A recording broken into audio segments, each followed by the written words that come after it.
that little delay. You got a little bit of a old past show. Welcome to Frankly Speaking here on WYDC TV. Big Fox broadcasting live from the Hesselson's studio on beautiful Market Street in Corning. Checking to make sure everything's working properly. On today's program, we have Assemblyman Chris Friend. There's a lot to discuss, of course, with that super secret session on Tuesday and Wednesday. We'll talk to him about what those 2 days meant, what the end of the other session brought us as taxpayers, and we'll talk about the budget and many other topics. If you have any questions, as always, you can reach out to the program or just talk to me. Just reach out and weigh in on the issues of the day. We're going to start with a couple quick ones before the Assemblyman comes in. The first one is coming from the governor's office. Nearly every region across New York State will experience thunderstorms or heavy rainfall over the next coming days, putting many communities at risk of isolated flash floods. Keep that in mind. Yes, it is going to affect us here in the southern tier region.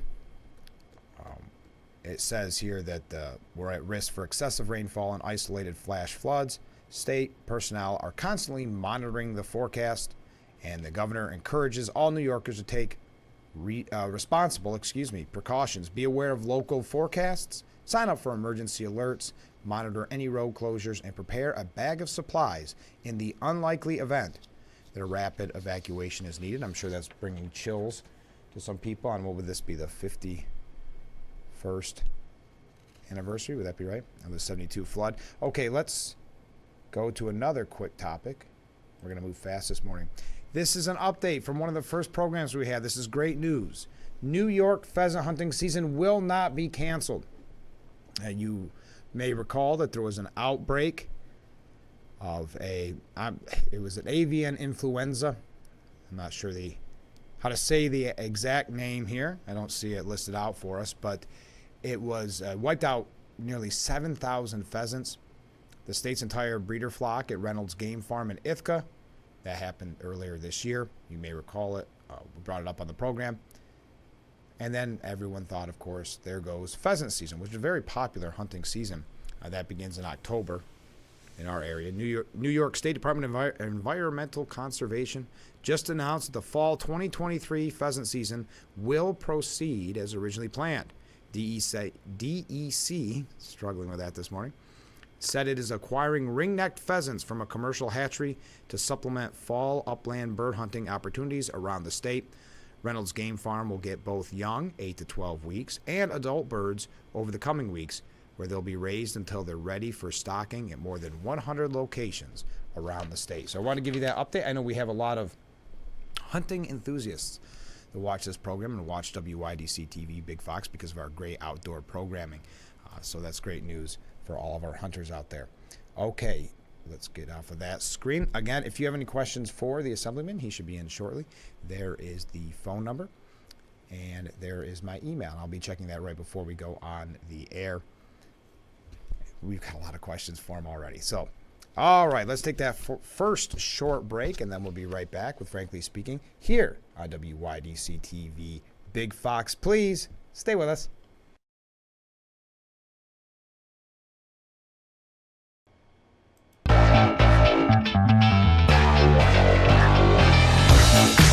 And we are back with Frankly Speaking here on WYDC TV Big Fox, broadcasting live from the Hesselson's studio on Market Street in Corning. We'll be joined by Assemblyman Chris Friend in just a few moments. There are some national stories. Before we get to that, if you'll just humor me for a second, because we've been talking a lot about the cardboard boat regatta in Watkins Glen. It's a great event. They got great weather for it last weekend, and you may not be aware, but we at Big Fox broadcast kind of the play-by-play, and I wanted to give you the dates of when that will air. There you go. There's all the information you need for the 2023 Watkins Glen Cardboard Boat Regatta. So that's on Big Fox and also our sister station, WJKP.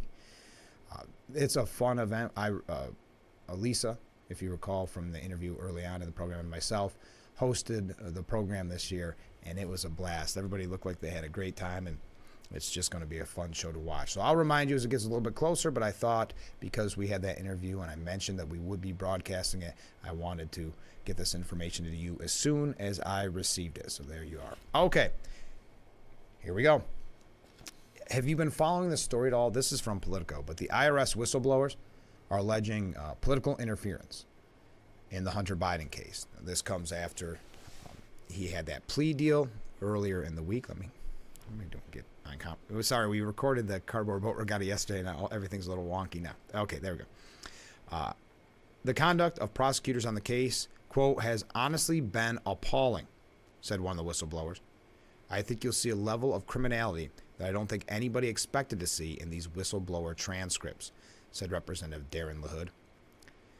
This is going to get pretty interesting because there seems to be, now you may not be aware of it because there's been little to no coverage of it, this coming from Politico, but something that's been known for quite a while, that there are these whistleblowers, that there seem to be some heavy-handedness there. If nothing else, the fact that even the, as everybody's been saying, I don't want to use it, but the sweetheart deal that Hunter Biden received, saying, why did that take 5 years?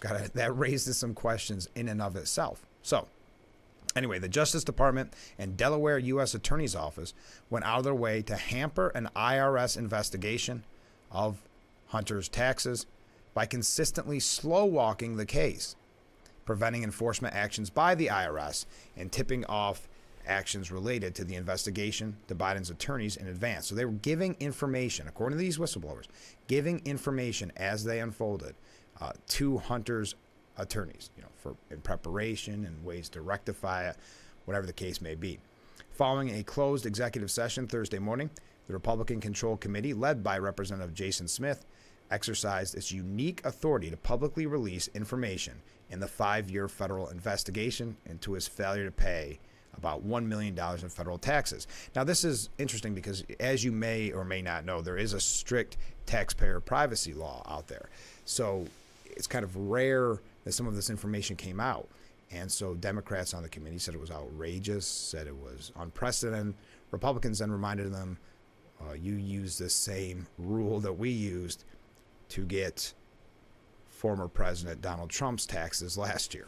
And so they try to justify it in different ways. And, that's politics, right?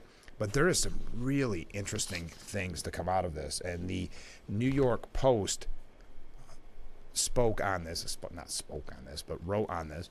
It was John Christensen, Steve Nelson, and Samuel Chamber. And they went through just some of the bombshells in this testimony. Now, this is actually about a 6-page New York Post article. But if you have a chance, it's called Biden DOJ Ran Interference for First Son Hunter in Tax Fraud Probe, IRS Whistleblower Says in a Bombshell Testimony.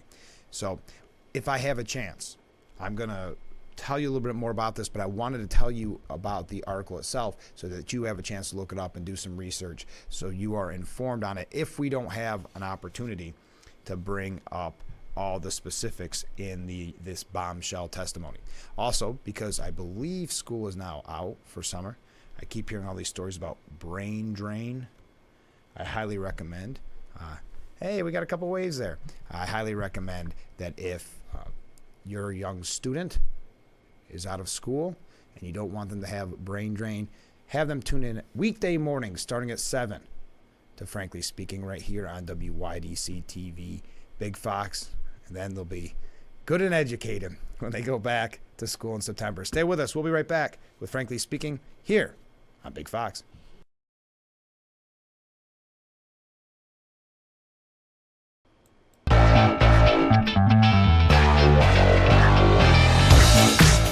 We always have fun on Frankly Speaking, but Fridays seem to be a little extra special. So that's why I'm glad that you joined us this morning for Frankly Speaking on Big Fox, broadcasting live from the Hesselson studio. We're up to 2 waves. If you're new to the program, if you see on the bottom of your screen, that's the number where you can text or you can leave a voicemail. But next to it is that little wave hand, and as people walk down the street on Market Street, if they decide to wave, we add it to the counter. And as summer's here, we seem to be getting a little bit more. We're having fun with it. And remember, this show's all about community, and that's a part of that goal of ours, to wave. Okay. Again, to the Biden, this bombshell whistleblower Hunter Biden scenario. So this, according to the New York Post, are just some of the shocking details made public by the House Ways and Means Committee. 1. The Hunter Biden probe was opened in November of 2018 off the back of an investigation the IRS was conducting of a foreign-based, we'll just say, because school is out, we'll just say adult websites, okay? The first son was given the code name Sportsman by investigators.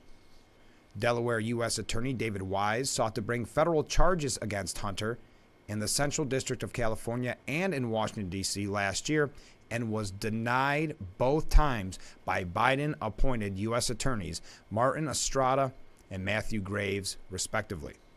According to the second whistleblower, this is the second whistleblower, who has remained anonymous, the investigation covered the years of 2014 through 2019, during which Hunter and his associates received approximately, ready for this, $17.3 million from Ukraine, Romania, and China. Goes back to a topic we discussed a lot, China, and the influence and the, why aren't we doing more about the threat of China? Seems to be a lot of money flowing.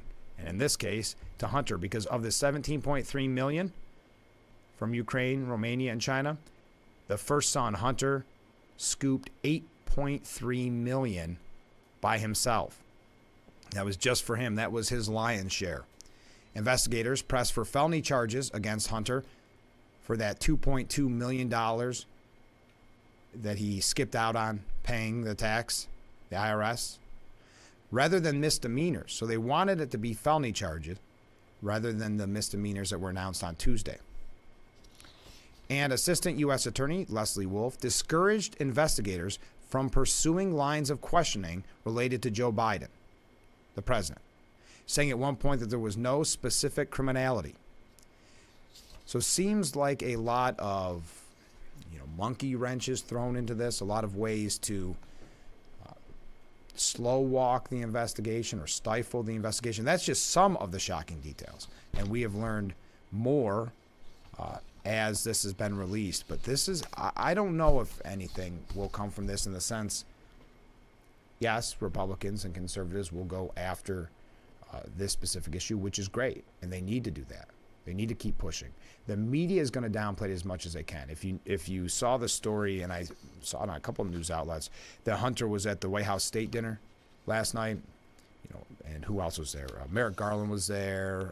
I guess Speaker McCarthy was there, but that's because it's a state dinner. There is no way an endorsement of Hunter Biden. But I feel that because of the way the media covered it, hey, there's Chris, the way the media covered it, that just about the plea deal and not about what was the whistleblowers had to say. So we've got to take a short break because Assemblyman Chris Friend is on the program. So stay with us. This is Frankly Speaking here on WYDC TV, Big Fox.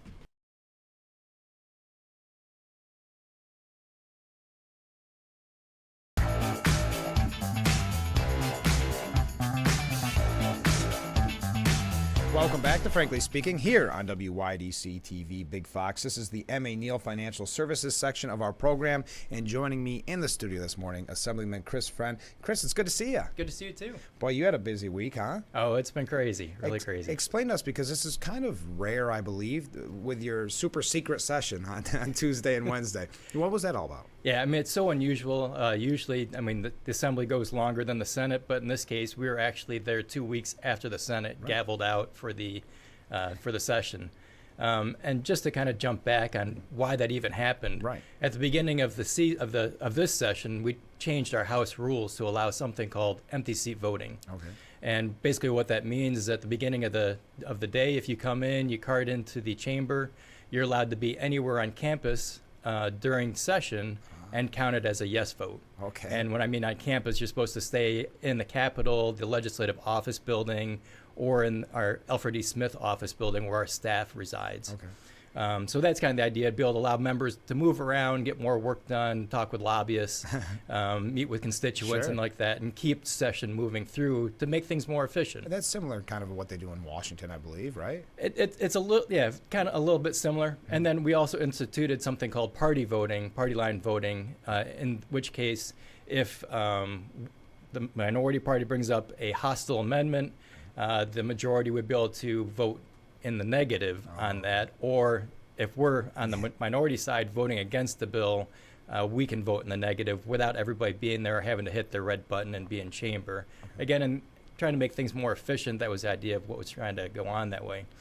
But that's exactly why we end up having these 2 extra days. So it wasn't efficient? Is what you're Well, it definitely wasn't efficient. I mean, we end up with 30 extra days for the budget, and that's we end right, up too. with several hundred bills that didn't make it through at the end of session. So on those last couple days of session, when the Senate was still there, everybody's working hard, trying to get everything done and going through the debate process. And on the very last day, it was about 3 o'clock in the morning on Friday. Right. And we gavelled out and gavelled back in to start the new day. And I'm thinking, well, that's kind of bizarre, because the very night before, we just kept working right through the night until, about 1 or 2 in the morning, and then gavelled back out or in. So I thought, well, maybe this is like an aging process, because sometimes we have to allow a bill to age for an extra day, because typically we have to do a 3-day aging period. So I thought one bill must have just been introduced. We're trying to make it legal without having to get the governor to bring in messages of necessity. Sure. So we're adding that extra day. Well, we all leave just minutes after gaveling back in and recess. And we come back the next morning, supposed to start at 9, doesn't get started till about 11 or noon, assembly time. And what ends up happening is we notice there are very few Democrats on the floor. And this was supposed to be the very last day of session. The Senate has already gone home, so they're not in the building. There's a limited number of bills that we can actually work on at this point, because if they're not there, there's no sense bringing up one House bills if we're not going to be coming back until January. So we're thinking, well, this is bizarre. So what we did is we implemented a slow roll call at the end of the first bill. And what that does is it forces members to come back into the chambers from wherever they are and hit their button whether they want to vote yes or no. Sure. And surprisingly enough, 20 of their members had left. Oh, wow. Just left. They Campus just left. or left maybe to go home? Maybe gone home, Yeah. couldn't find them. Their membership could not find them. They didn't institute going and having the state troopers drag their butts back in. The sergeant at arms didn't have to get out there and do any of that. So that ended all of their controversial bills. Wow. They didn't have enough votes to pass anything that was going to be controversial. So we continued working that day on a bunch of the non-controversial issues, and then left around 3 o'clock in the afternoon. Okay. But that instituted this whole thing of, what are we going to do? Do we come back and work on this? Do we wait till January? Did we wait till the fall? And that's where they decided we're going to come back in 2 weeks and work on what we were doing just these last couple days. Well, do you think you'll have to go back again? Because isn't the Seneca Gaming? Correct. going to be an The issue? Seneca Gaming is still out there. The Senate did pass that, but there's still kind of a large controversial issue with the members from the Rochester region right. that are worried about Seneca Nation bringing in a casino into Rochester, and that would impact Del Lago and Vernon Downs Sure. and a few other issues Well, up I'm there. just curious about it, because can you be called back at like a moment's notice almost? Is We it how- can. Oh, So can you the way that both the Senate and the Assembly operate is that we don't gavel out. We never close the session. We always leave at the call of the Speaker or the pro tem. How much time do they have to give you? Courtesy, they'll give us about 24 hours, Okay. but they could call us today, and I'd have to be back up there. Well, I hope they by give us this a noon. few more minutes. Yeah, I mean, so they've always been nice about kind of giving a heads up, but no, they can call us back at any time. That's interesting. That's just me on the wonky side. I was just curious about that. So did anything come that got your attention from these 2 days, Tuesday and Wednesday? Yeah, so we definitely had several very interesting bills that came through. And just to stay on this line of following the rules, one of the very last bills that we did was a parkland alienation bill. Okay. And it was premised around wind energy, offshore wind energy off of Long Beach in Nassau County. Okay. Majority of the bill, though, is a park alienation. There's only one section in there that's actually a study for NYSERDA to then go ahead and implement the wind energy. Okay. What's so interesting about this bill is that whenever we do a parkland alienation, you have to do something called a home rule. And this is actually in our state constitution that requires this. It's Article 9, Section 2, Paragraph B. That's the Bill of Rights for Local Governments. And it requires either a 2/3 vote of the ruling body or a majority of the ruling body with the county executive endorsement of that process. And in this case, this version of the bill did not have a home rule. Okay. A previous version of the bill did have home rule, but that home rule was not sufficient to meet. It had errors on it. Okay. And so it didn't pass muster. This is also within our New York State Assembly rules. So we brought up both of these issues, that the bill was not adequate to go through. And I know from personal experience, I've done parkland alienation, and I had to go through multiple iterations to make that conform to the Constitution as well as Assembly rules in order to pass that. And we did that just a few years ago for the city of Elmira. I also had a taxing bill this year that I had home rule, but you have to have 4 forms with all unique signatures. Okay. And they determined that 2 of the signatures were photocopies, and they held them up to the window. I don't know how they have this much time at the end of session to take home rule forms, and they held them up to the window, and they said, nope, these are too close. They must have been a photocopy, when the clerk swears that she hand-signed everything. So those weren't adequate. I had to come back at the very last week of session, get new forms from the clerk and the county executive. I physically sat there and watched her sign them, so there would be no controversy this time. And on top of that, we got 8 extra copies just to be sure that whatever they wanted to go, they'd have plenty of copies to be able to make it through. So home rule is a serious thing. Yeah.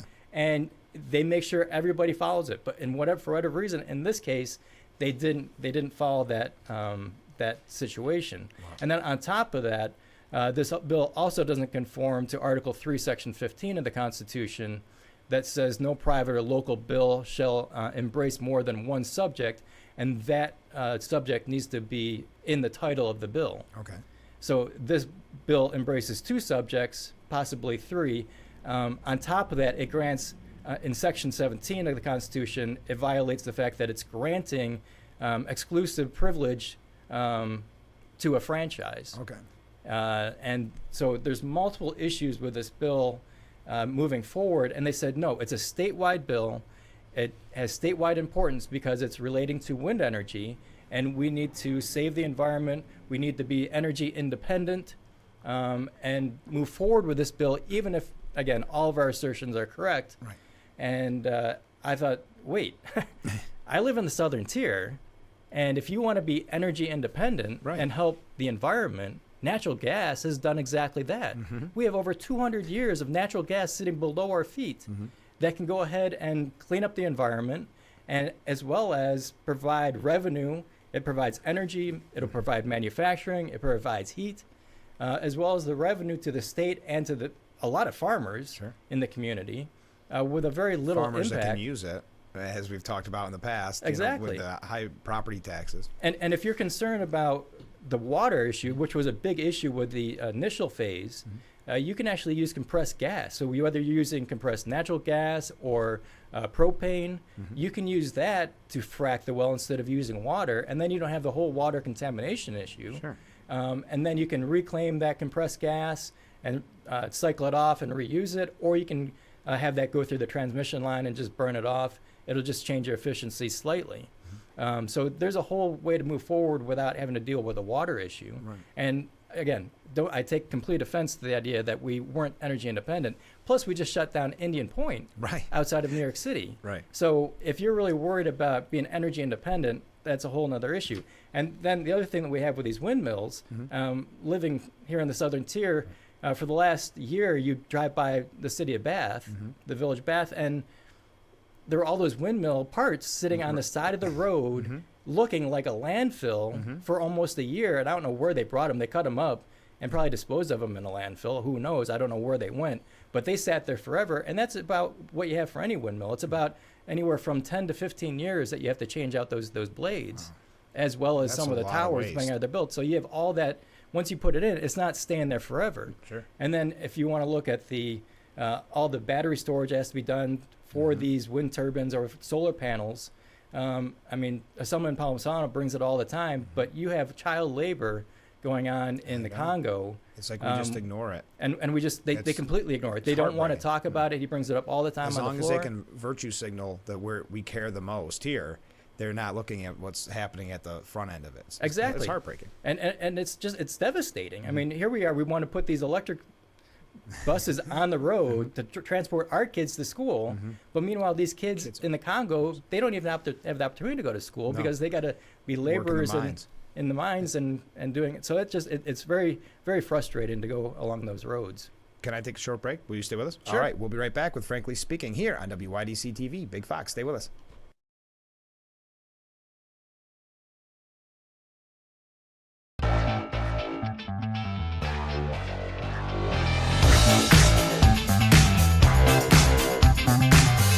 We are back with Frankly Speaking here on WYDC TV Big Fox. This is the M.A. Neal Financial Services section of our program, and we are being joined by Assemblyman Chris Frank. Chris, thanks for staying with us. So a lot had happened with those 2 days, but before that, it seems like when Phil's on or you're on, we talk about bail reform, we talk about public safety, because it's really first and foremost on New Yorkers' minds. It really is. I mean, the bail reform has just been night and day difference to Yeah. how our law enforcement and our judges are able to act on cases. I mean, just locally, in the city of Elmira, you had the former chief of police was driving down the street, saw two individuals that looked like they're in an argument. He pulled over and was able to separate the two, Right. and the guy pulls out a knife on him. Unbelievable. And right after that happens, and starts to attack the ex-chief of police.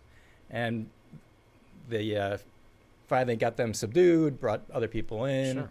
And by the time that the chief of police got back to the station, filled out the paperwork, the other guy was already released Unbelievable. to go ahead and continue on. And there's it's- stories like that all over the place. Yeah. And we're not even talking about the city. We're talking local. You know, I think a lot of people thought at first these horrible decisions would be kind of regulated to the city. That's not the case. It really isn't. No. I mean, and this year, I mean, the Assembly and the Senate, their preference to support the individuals who are committing the crimes Right. versus supporting the victims has been very upfront. And The victims and law enforcement, they don't support, I mean, my words, they don't support them. It's, we've said it a million times, but tying the hands of our law enforcement while coddling the criminals. And then we had the Clean Slate Act, and there's this wrongful conviction act. I guess they all have nice names, but they it's do. just- I mean, the Clean Slate, Yeah. what a great name. Yeah. I mean, who wouldn't approve, Who wouldn't approve want of it? that? But and it's kind of like bail reform as well. It just seems like Albany's doing everything they can to attack public safety. And why are people leaving the state? You know, Right. high taxes, and if you fear for your family's safety, it's probably a good reason to get out of the state. You know. So what do you see anything changing or? Yes, I mean, these last 2 days, we had another bill that came through that, again, does exactly that. It ties the hands of law enforcement. It was Bill A-129 by Assemblywoman Cruz, and it requires accurate interpretations of statements made by deponents with limited English proficiency in accusatory instruments and supporting depositions. Right. And in this bill, they actually have to go through and have an interpreter come in, and that interpreter has to certify that they're accurately able to translate the statement. They have to sign off on it, Get a swear notary. to it before the law enforcement can actually proceed with the accusation. Wow. And Think of again, the delay. looking at tying the hands of law enforcement to act on anything is really this one was just unbelievable. I just couldn't believe it. I mean, there are over 5 million illegals that have crossed the southern border. Right. 70,000 that are now in New York State, and they're slowly being brought upstate by New York City, which we could talk all day about. Yes, yeah. But now they're going to implement this policy to yet tie the hands yet one more time and slow the whole process down. where are you looking out for the victims in all these, and where are you making life easier for the police officers to do their jobs? And it's such a good point about the victims because, like you said, it doesn't seem to be any of their focus is on the victims, and you feel so bad with these bail reforms. Imagine all the victims that did not need to be victims because of bail reform. You know, if the judge just had some discretion, whatever the case may be, any of these, or even, and Will Barclay had said it when it came with the Clean Slate Act, you know, if a business wants to hire somebody with a criminal record, they can do that now. Right. There's nothing stopping them. So why are we doing it in a way that makes it look as if we're hiding it from the businesses? So when they say business community supports it, well, then just cut out the middleman. Hire, right? Exactly. It all seems so wrong-headed, Chris. I don't understand it. Yep. And now, I mean, even with a clean slate, if you go ahead and you're even requesting, or I mean, if there's any impression that you believe that they have a criminal past, I mean, they can come after you for that. Well, and again, you're going to have that in your back pocket, right? Yep. People are going to throw that around a little too easy. Everything seems to be a mess. But we got to take another short break. Moves fast on TV. We'll be right back with Frankly Speaking here on WYDC TV, Big Fox.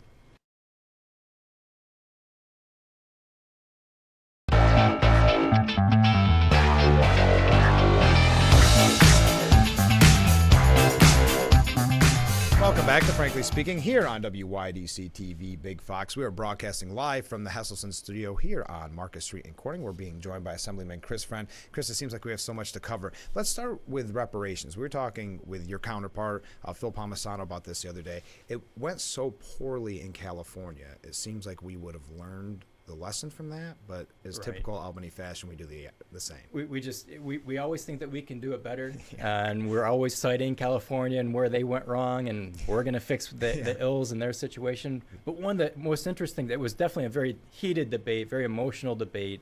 It went the full. We're now limited to 5 hours for debate and explanation, so we ate that whole time up. But one of the really interesting things that came out of that debate was it's a study. Okay. And we do many study bills. And in the past, prior to this year, most study bills would include majority appointments, and they'd have the bulk of it. And the governor would have appointments, and a lot of times maybe the governor would have maybe even the most appointments.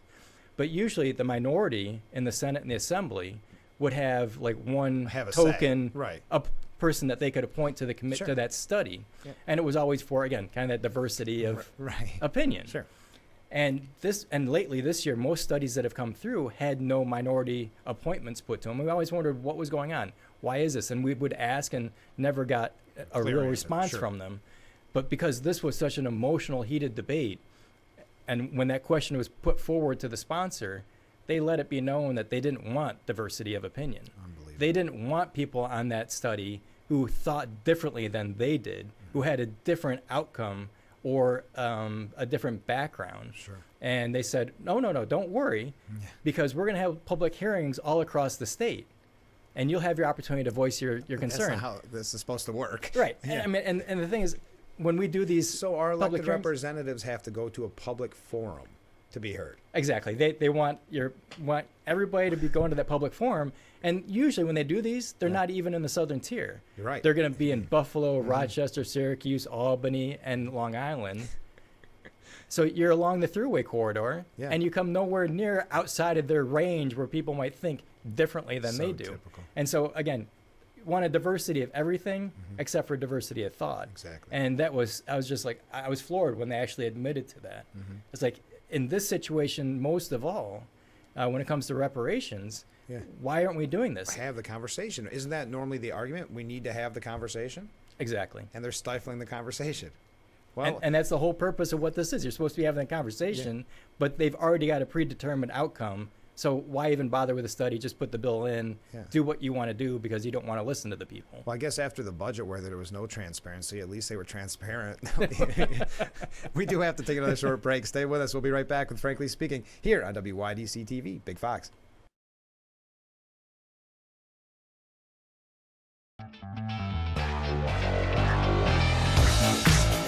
We are back with Frankly Speaking here on WYDC TV, Big Fox, broadcasting live from the Hesselson's studio, making sure everything's up and running. This is the M.A. Neal Financial Services section of our program. We're being joined by Assemblyman Chris Friend. Thanks for staying with us through the break, Chris. So let's talk about a very hot topic, illegal pot stores. So there's still confusion about all this. What a horrible rollout of legalizing marijuana, and it seems like every time something else is done, it just confuses and muddies up everything even more. Right. And again, this was something that we saw what happened in California, we saw what happened in Colorado, and they were assuring everybody that we're going to do this better than they did. We're going to fix all those problems. We're going to be up and running really quickly. And just a little side before we get into the pot shops, in order to allow the pot shops, the legal pot shops to operate, they needed marijuana. Right. So it had to come from New York State because otherwise you're violating federal law. Sure. So last year we allowed for farmers to start growing marijuana. Yeah. But It's just sitting there. it's just in because they didn't have any shops to sell They're it to. talking about, some of these farmers are talking about bankruptcy Yeah, because of New York saying, no, go ahead. We'll exactly. help you.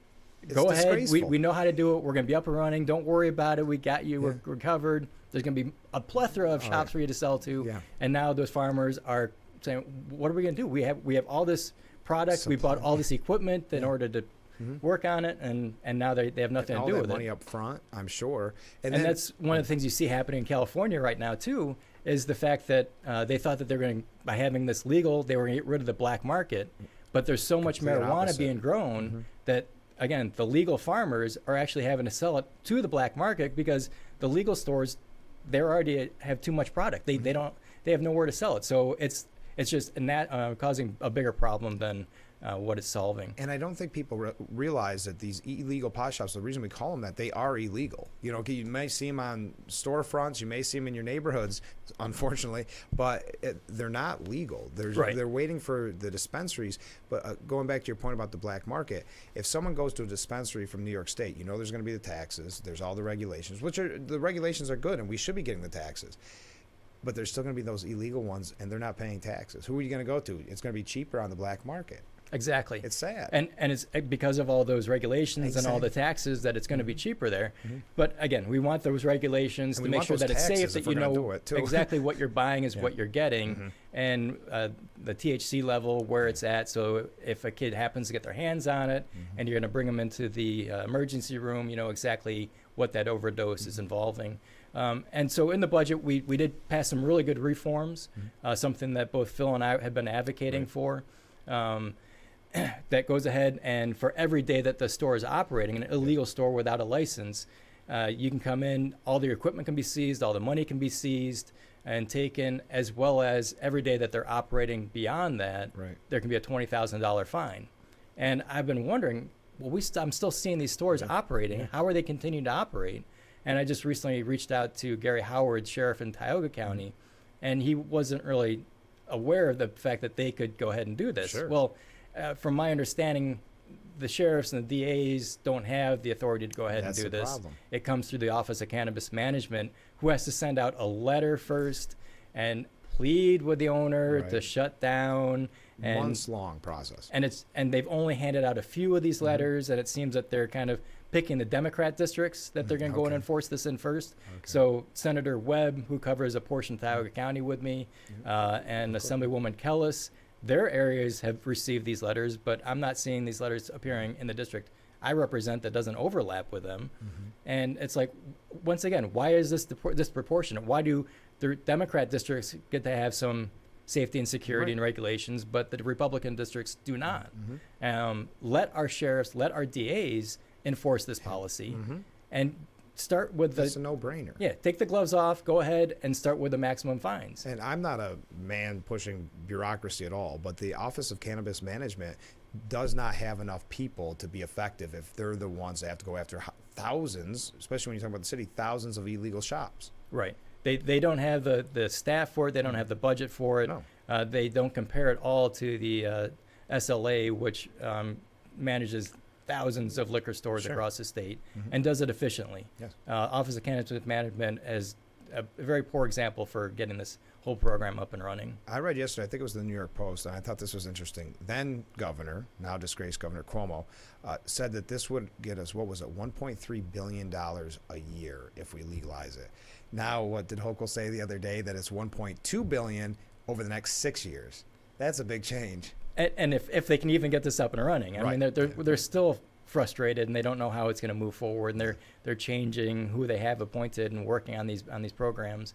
And meanwhile, I mean, they're looking at that 1.2 billion. With our new budget that we put in place, we're already falling behind. Tax receipts are down. We're looking at, they were predicting a $5 billion deficit next year. We're already at, I believe, a $6 billion deficit move, and it's growing. The year after that, you're looking at about a $13 billion deficit, and the year after that, I believe, it gets up into about a $30+ billion deficit. We need to start righting the ship and being a little more fiscally conservative. And but with the supermajority, are we ever going to see that? Well, that's the whole problem. We have supermajority in both the Senate and the Assembly. The governor seems to be out of touch with what's going on. That was one of the other things that was really interesting with the end of session. I was walking through the Capitol, and it was about 5:30, and I said, this is really strange. End of session, things are usually humming. There's lots of people around, and it was quiet. There was nothing happening on the second floor. All the doors were closed, the lights were off. I was like, oh yeah, this is a new governor, a new administration. And when Governor Cuomo was there, throughout the entire budget process, through the end of session, staff was there as long as the legislature was there, because he wanted to know what was happening in that legislation. Of course. And he couldn't control it necessarily, but he want to know. He could follow it. And he made sure that people were around the entire time to do exactly that. And Governor Hochul just doesn't seem to care for that. No. And when she was asked by reporters about certain bills, she simply said, well, we'll see what the legislature passes and go from there. And then she had the gall to say that the legislature has passed 850 bills that are sitting on my desk waiting to be signed, and I have to read every one of them. I was like, you're kidding me. Come on. You're not going to read every one of those. I mean, unlike many legislators who do have to read all 850 of those, plus more that for the single house bills that we have to pass. And our floor leader, Andy Goodell, is phenomenal. I mean, he finds the littlest issues with a bill, whether it's a word or how it fits into law. I mean, there isn't a smarter legislator probably in the country. Isn't that amazing how and people have that mind he's like that? just a gift to New York State.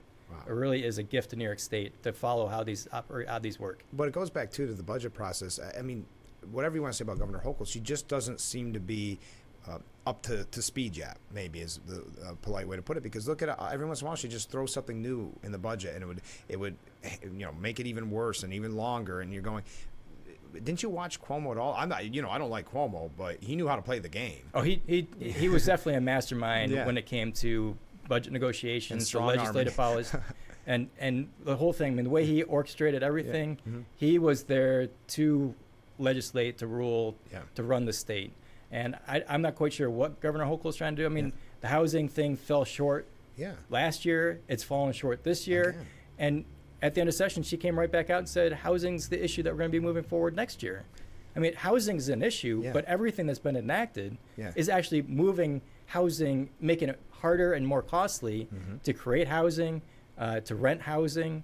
For our landlords, it's just been devastating ever since COVID, and nothing that's been implemented this year makes it any easier. I mean, and next year, if they can move some of these policies, it's going to be completely devastating for any of the small landlords. Chris, I'm out of time, and I want to thank you for giving us so much time this morning. I hope they don't call you back soon. I hope not. No, I'm sure it'll be fine. But thank you for spending so much time, okay? Sure thing. Thank you. All right. We'll have you on again soon. We'll be right. We're done, actually. We'll be right back. Force a habit. Have a great weekend, everyone. Join us starting 7 a.m. on Monday for Frankly Speaking here on WYDC TV. Big Fox, I look forward to it already.